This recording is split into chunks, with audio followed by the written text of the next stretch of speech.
আজকের আমার এই ভিডিওটা যেসব নাবালক মেয়েরা টিকটক ইউজ করে ভিডিওটা তাদের জন্য খুব গুরুত্বপূর্ণ। ভিডিওটা দেখে যাবেন। হ্যাঁ, হুমকি দিচ্ছিল, বলতেছিল কট দিবে, সেই জন্য ওদেরকে দিতে হইছে। ওরা আমাকে বাথরুমে নিয়ে যে দোষ মনে হয় কম হয়ে গেছে, তাই জন্য এত হাসাহাসি। যে 12টা থেকে 3টা পর্যন্ত চলছেই।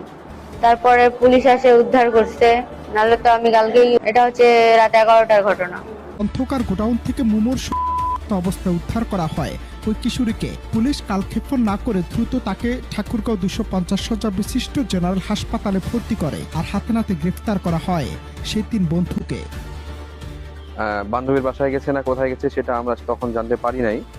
তারপরে সে রাতে 9টার দিকে আমার শ্বশুর ফোন দেয় যে কিছুক্ষণের মধ্যে বাসায় যেতে হবে, তো বাসায় যাব।